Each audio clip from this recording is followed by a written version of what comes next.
The term guest experience is probably not the first thing that comes to mind regarding a homeless shelter.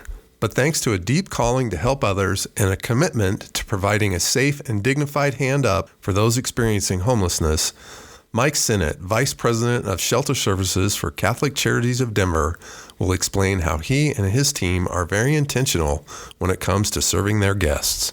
You're going to love Mike's passion as he talks about Samaritan House and the Catholic Charities of Denver shelters on this episode of Making Our World Better. Welcome to the Making Our World Better podcast, where you will find motivation and encouragement through lively conversations with inspirational people who every day are making our world a better place. Now, here's your host, Jay Clark. Welcome to the podcast. I am Jay Clark, and I'm excited to have a conversation with Mike Sinnett, Vice President of Shelters and Community Outreach for Catholic Charities of Denver. Mike has been with Catholic Charities for more than 6 years and provides oversight of the Samaritan House Denver, the Samaritan House 48th Women's Emergency Shelter, the Samaritan House Smith Road Women's Shelter, Marisol Homes, the Samaritan House Fort Collins, and the Guadalupe Community Center in Greeley. Wow. Mike is also responsible for emergency assistance programs in Glenwood Springs, Denver, Fort Collins, and Greeley. Prior to joining Catholic Charities, Mike's leadership experience spanned the highest levels of the banking industry. Past positions include leadership roles at NBH Bank, Bank Midwest, UMB Bank, and the Federal Reserve Banks of Kansas City and St. Louis. Mike holds a BS/BA degree in Finance and Economics from Rockhurst University and attended the University of Colorado Graduate School of Banking, graduated with distinction from the University of Wisconsin BAI Graduate School of Retail Banking. Mike recently served on the Leadership Council of Denver Mayor's Advisory Committee on housing those experiencing homelessness and the homeless. Most importantly, he is married to Marianne, and they have 2 grown children and 8 grandchildren. Mike, thanks for being here today. Oh, it's my pleasure, Jay. Thanks for having me. Well, tell me, how would you describe Catholic Charities Shelter Services to somebody that doesn't really know anything about it? Well, it's pretty hard to quantify in just a few minutes, but we've been doing this in Denver since 1986. When we built the Samaritan House, which was the community's first building built to be specifically a homeless shelter. And over the last 35, not quite 40 years, we've just continued to adapt to the changing needs within the Denver metropolitan area. We also have a shelter in Greeley. We've got one in Fort Collins that do very much the same thing we do at the Samaritan House in Denver, just on a much smaller scale. Right. So, like me, I think a lot of people say, oh, they've got Sam's House. But it's so much more than that. You've got more than 800 beds all over the city. Yeah, we have about 800 souls on board. It'll depend on how many children are with the families. We've got 25 family rooms at Samaritan House Denver. We've got 5 in Greeley, 5 in Fort Collins. And right now in Fort Collins, because of the increased need, we've got room for 5 overflow emergency shelters for families. Wow. So, depending on the families and how many children are with the family, we've had families in there with as many as 8 and 9 children. Wow. And that's a big group to try to take care of. No kidding. And then you'll get a single mom with 1 child. So right. The number does vary from day to day. Well, and having toured Sam's house with you was awesome. One of the cool things about this is that I don't think people understand either is you're meeting people where they're at. It's not just, oh, I need a place to stay tonight. There's a whole, you're helping women and families in all sorts of different steps of where they are. Yeah, and I think, the face of homelessness for many, many years was a single man. Right. But that's not true today. We've got single women. We've got families with both mom and dad and just mom or dad. Right. In trauma-informed care is a practice that identifies where our guests are in their journey. We try not to be judgmental. We try not to be in a position of trying to judge exactly why they're there, how they get there. What we do is we take them in and we try to love on them a little bit and just understand where are they in their journey, and quite frankly, where do they want to go? Right. By the time they walk through the doors of the shelter, they're about as low as they can possibly be. Right. They've burnt relationships over the years, burnt friendship. They don't have relationships with family anymore. And, for them to make the decision to come off the street and come into a shelter is really a big one. And what we don't want to be is stand there in judgment. Right. We want to welcome them. We want to bring them in. We want to get them safe. We want to get them fed. And then we just want to understand where do they want to go and how can we assist them. And that's one of the cool parts about it when you say we want to help them get to where they want to go. I watched a video where as a family that, they're walking a fine line. Yeah. One bad thing happens and suddenly they're out and they have to find shelter. But these are families that are working, that are trying hard, and you're there for them. Yeah, and I think sometimes with the families, it's just a bunch of circumstances that took place that put them there. Right. But the beautiful thing about coming into our family program is the parents are highly motivated to get to the next step. They want to get their act together. They want to make sure that they're safe, that their kids are safe. And, we support them through the process. We clothe them, we feed them, we give them shelter.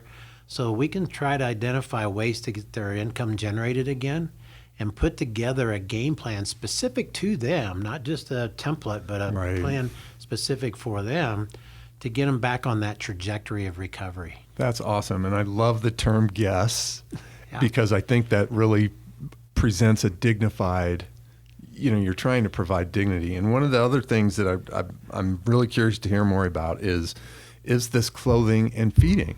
Yes. Because it was amazing to me at Sam's house, they're cranking out thousands of meals, not just for the folks in the shelter, right? No, that's right. Their primary purpose when we built that kitchen was to feed the people of Samaritan House. But with the advent of the additional shelters that we've opened over the last several years, 48th Avenue and Smith Road are brand new shelters to us in the last couple of years. And that food is provided out of the Samaritan House cooks. They do the work there. We hotbox it over to the different shelters. And then in conjunction with one of the other ministries here at Catholic Charities, and that's our early childhood education, we provide 3 meals a day for kids in the Head Start programs. That's awesome. That's a breakfast, a snack, and then lunch. And, we have to follow all the FDA requirements on calorie counts and nutrition. So we're doing well over 1,500 meals a day out of there, probably closer to 2,000.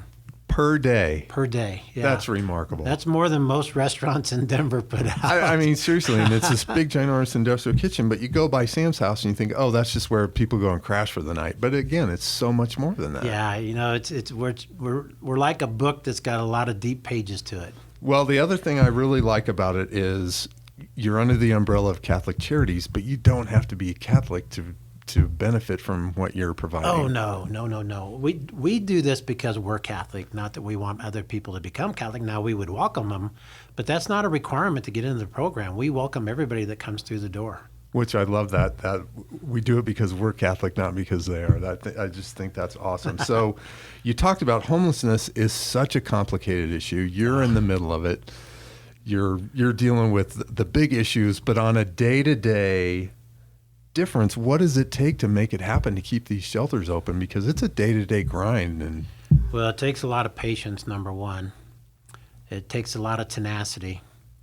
When we meet people where they are in their journey, they are in some really dark places sometimes. Yeah. So it takes a time to build the relationship. It takes time to build trust. It takes time to recognize, because when you're on the street, everybody refers to you as hey bud or hey you. Right. We call people, we give them dignity. We call them by their name. We try to get to know who they are. Where'd they come from? Where'd they grow up? Where was home? What was home when you were little? Everybody's got a story, right? Everybody's got a story, and miraculously, everybody has a unique story. Yep. And we can't put together a cookie cutter process that works for everybody that walks through the door. We have to really tailor fit our case management and our social work with the guest to where they are on their journey. And that is if you're 19 years old and you're exiting foster care, or you're 75 years old and there's nowhere for you to go because you can't afford the rent in Denver. So just running a facility is just a piece of this, what you guys offer, because you're offering a whole suite of services. You're not only offering them a safe place to stay, but meals and clothes and services like mental wellness and social work and all that. Yeah, and Jay, it's correct. We, thank goodness for our volunteers. We do a lot of programming. We have PTSD programs. We have job fairs. We have, how do you write a resume in today's world? Because you don't just turn in a resume Right. at the door anymore. You got to Right. go online. So Yep. we provide on computers so they have access to get to the job application. We work through the internet with them. But you also know that you have to have an email address. Right. And a lot of the guests that come in don't have email. They haven't been on a computer. Right. So, we go to that very elementary stage of how do we get them a job? Because Yeah. it takes more than just say, walk down the street Yeah. and start washing dishes at the Right. local restaurant. You got to do Right. much more than that. Yeah. We got to get them an ID. A lot of times they don't even have an ID. Jeez. So, and in today's world, you got to have an ID and a social security card. Yep. So 2 forms of ID. Right. So we work with them. We've got a staff member at Samaritan House that's devoted to our employment opportunities program. We've got volunteers that come in and do mock interviews. They help write resumes. They do practice interviews. And again, it's to try to get them back into the societal event that allows them that trajectory of recovery. Right. And some of them have been on the streets a long time. Yeah. And it's really hard for them to get reacclimated to that. Right. So it takes patience, it takes kindness, but it also takes some tenacity because you have to work through some of their challenges. For sure. And it is an individualized, I've learned this, it's a very individualized step-by-step process for each person. Yes, because what we've got to determine is how did they end up here? Right. And there could be years of journey. It could be addiction issue. It could be mental health issue. Right. It could be stress or PTSD, or it could be domestic violence. There's so Right. many Right. levels of challenge. And then if you start rolling them together where they've experienced all of the above, Right. well, then it's like trying to peel back and understand, well, where are they Yeah. in this process? And start to work with some of their demons. Right. And it also, a job loss or a physical ailment that keeps somebody from working. There's so many people that are walking that fine line of check to are. check.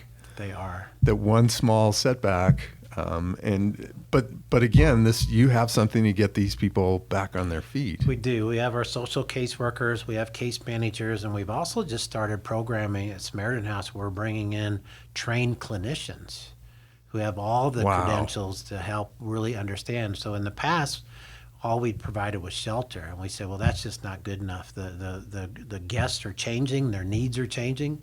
So we've adapted now, and rather we first somebody out to get mental health assistance, we're trying to provide that internally so they don't even have to leave the shelter. Fantastic. So again, you think of the issue of homelessness, and it's so many layers, and it's such a big thing. But at the same time, you got to have the day-to-day, You do. and that's what you guys do. You do. All over the city and in Fort Collins and Greeley and all we these do. places. And, now. we work with our, business partners such as, Denver Police Department, Denver Health, the fire department, because Right. we do have medical issues that happen during at night.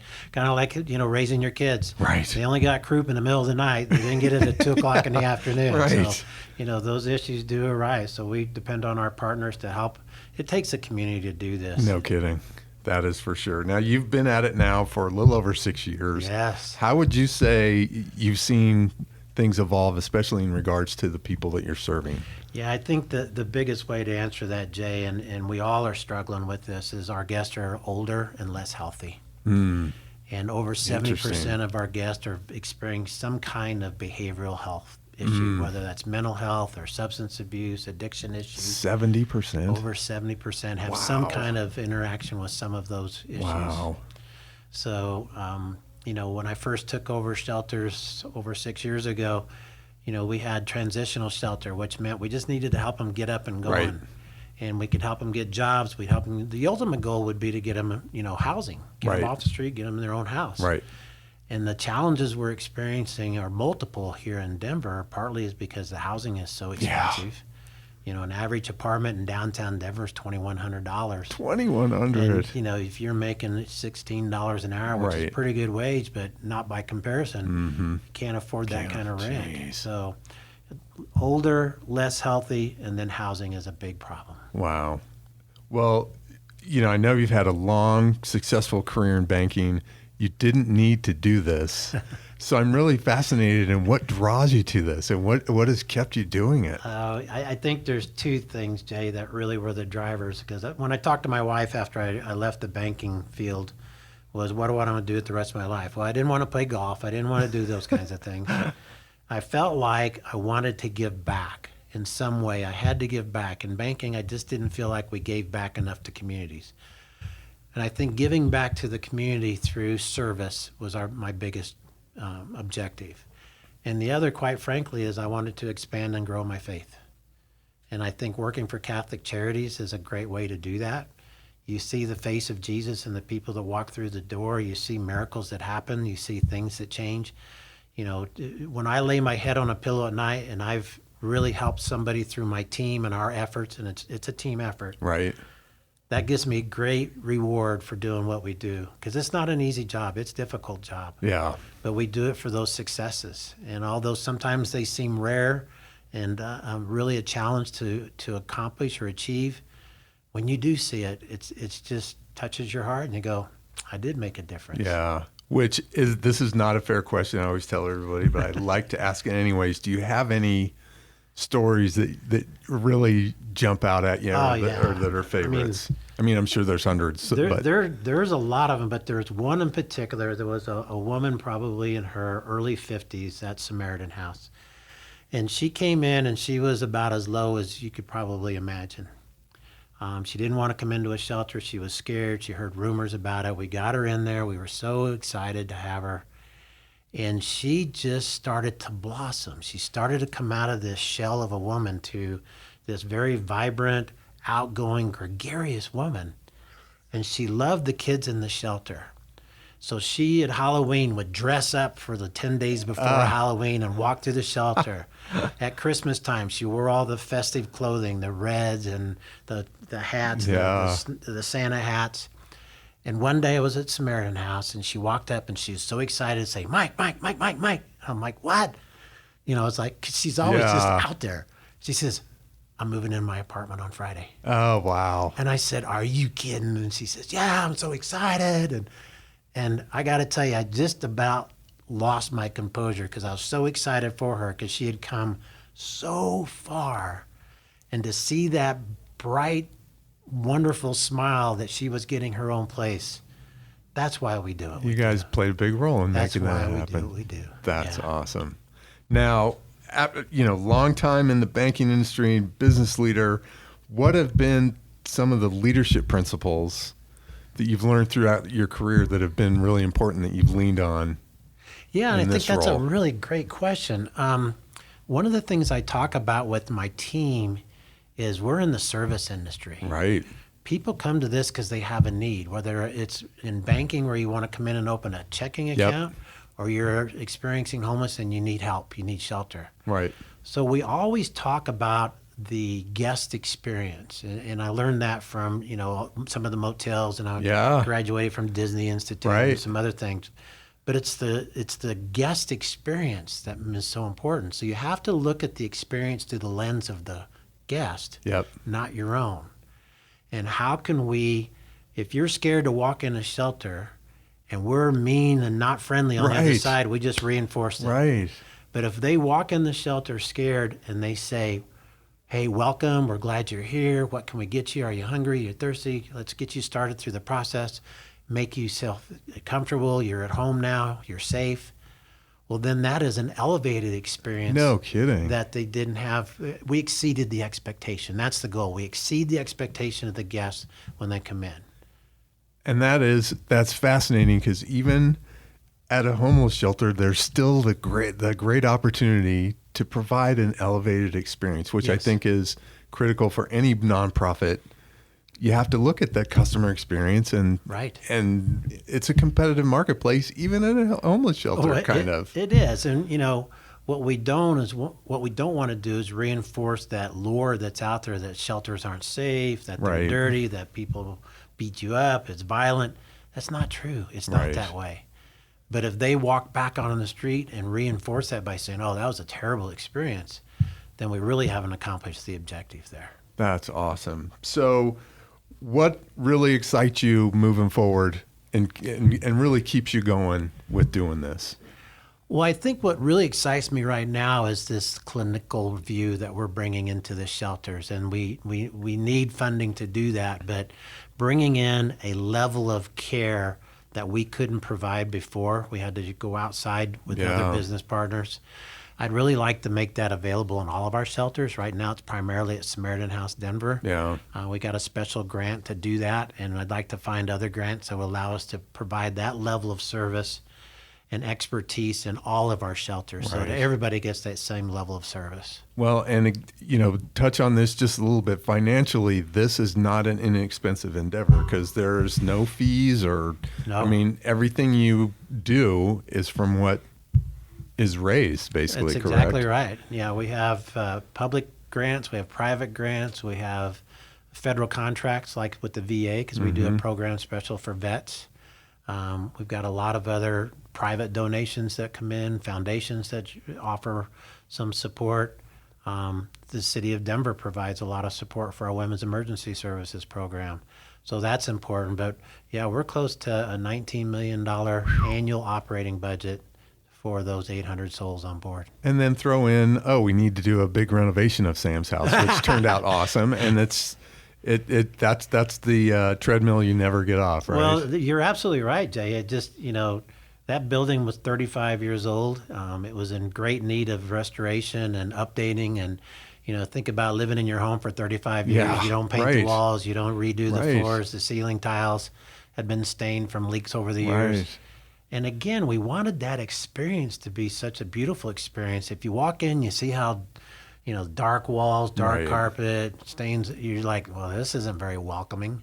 So we wanted to flip that. So we spent time and money trying to research exactly what does the aesthetics look like, what colors work best, how do we soften the lighting so that you don't feel like you're walking into an interrogation room. I mean, we want it to be welcoming, inviting, and comfortable. And just know that that's their safe place. Well, and it's cool because even the folks that are in the transitions, like the families that are close to getting back up on their feet, they can have a mailbox there. They can, yeah. And there's laundry facilities, and it is pretty much a transitional. It is transitional. So you've got from the people that are, have been living on the streets all the way up to these people that are just inches away from getting out there Right. on their own. But again, you can provide services for all these folks and a great experience for them. We do, and it's an approach that's not a handout, it's a hand up. Right. And that's really what the majority of our guests need is just a hand up. Yeah. They just need to know that they matter, that there's a possibility of getting a new life and finding their way off of the street. Some of these guests, Jay, sometimes have been on the street for 10 years. Wow. They know no other world. Right. And so what we try to do, too, when they come in is we try to build a sense of community. Yeah. And I see that more and more in the women's shelters. They know their names. They sleep in the bunks next to each other. Yeah. They build a sense of community. And the nice thing about we're the largest provider of women's shelter in the state. Wow. The Denver Rescue Mission, Salvation Army, they take care of the men. We take care of the single women. And, that wasn't available 5-10 years ago. Right. Now we have special shelters just for them where they feel safe, where they're not being victims of crime and the atrocities that come with being a woman on the streets. Right. So the community, it's fun to see them downstairs. They're funny together. Yeah. Well, and it's also cool because you have that continuum with Marisol that if somebody comes to you, a woman comes to you and she's pregnant for Yes. whatever and is like, oh my God, what do I do now? Yeah. You have that continuum. You say, well, we can keep you safe. Here's where you can go for the health piece of that. Yeah, not only do we just provide them shelter, but through Marisol Health, we can provide them medical care and prenatal care and just try to making sure that they and their baby are healthy and doing well and on the right trajectory of a good delivery. And, we just believe so much in just being there to support them. So again, so much more than what meets the eye with Samaritan House. If you drive down by Coors Field, you're always like, oh, there's Samaritan House. What's going on in there it's pretty amazing. So I always end these with, I call them the Fab Four, my last four questions. First one is, what's something you will listen to, read, or watch today? Hopefully I'll watch your podcast. Attaboy. How about the next one would be, who's somebody that has really inspired you, especially somebody who's inspired you to do the work that you're doing now? Oh, wow, Jay. That's a really deep question. Yeah. I'm a dad. I'm a grandfather. I'm a husband. I think all the women in my life inspired me to give back, and they would, especially my mother, who's gone now, would be so proud that the women are being taken care of under my leadership. Well, And that's a very selfish answer, but you it's asked. not. It's not. As a girl dad and a husband myself, I applaud that. So, is there another organization out there outside of charities that you admire and would want to give a shout out to the work that they're doing? Yeah, honestly, I work. I'm on the Homeless Leadership Council in Denver, and there's 11 providers of homeless services, whether that's day shelter, overnight shelter, or any kind of support. But I'd have to give a shout out to the Denver Rescue Mission. We work so closely with them, and we work in collaboration. We talk together weekly. We share our ideas. We share best practices. We share common philosophies. We're both faith-based, and they take care of the men. We take care of the women. And I think the partnership together works really, really well. Well, again, what I love about it is, you hear political campaigns, we'll hear about it a ton. How are you going to deal with homelessness? Yeah. But it still doesn't mean you have to have those day-to-day grinded out services, which is what you guys are doing. Right. Yeah, it's boots on the ground when it comes to that. It is boots on the ground. And I know we've got the big event for Sam's Supper coming up, which is Benefit Samaritan House. So yes. we'll put information about that September in the show 9th. notes. September 9th. It's a great party. You should come. It is. It's one of my favorites because you get to wear jeans. One of the few galas you get to go to and wear jeans, right. Which is awesome. But the last piece is if somebody's interested in supporting, volunteering, learning more, what should they do? I think the website is probably the best approach. It's ccdenver.org, and that's ccdenver.org. Stands for Catholic Charities Denver, obviously. Yep. But we have such wonderful information, whether you want to be a potential guest, whether you want to be a volunteer, whether you want to be a benefactor or a donor. There is all the resources right there on the website. There's a special page for volunteers. I got to tell you, we couldn't do the job that we're doing right now without our volunteers. When we make 1,500 meals a day, somebody's got to serve those. Yeah. And, we've got to clean up the kitchen afterward, and we've got to do, grounds work. And there's so much to do as a volunteer. Day-to-day. Whether that's, Yep. a youth group from, Light of the World Catholic Church coming out to help us, Right. or the Knights of Columbus, who are wonderful partners for us. They do a lot of the heavy lifting on some of the bigger projects. It just, it's so vibrant, the Catholic community that comes to support. But we have other ecumenical churches that come and Right. spend time with us. So Again, it's not it's limited. not just a Right, Catholic thing. right. The Mormon Church has been a wonderful partner with us in taking care of the people experiencing homelessness. So it takes a community, it takes a village, as they say. Yep. But our volunteers are really the secret sauce to our success. That's fantastic. ccdenver.org. I'd push anybody to go do it. Anybody should go down and see Samaritan House. I'm sure they'd love to give you a tour. We would. And love to have you as a volunteer. But keep up the great work. Thank you, Jay. And it's a pleasure. Well, it's my honor. Thank you. Thanks for listening. This podcast has been brought to you by JC Charity and Event Services. If you're interested in how I might be able to bolster your efforts and help your team achieve its goals, I'd love to have a conversation with you. You can find me at makingourworldbetter.com. To learn more about how you can support or volunteer with Samaritan House and Catholic Charities of Denver Shelter Services, visit www.ccdenver.org. If you enjoyed this podcast, we'd be grateful if you'd give us a thumbs up and leave a review. Until next time, I hope you're inspired to find a way to make our world better.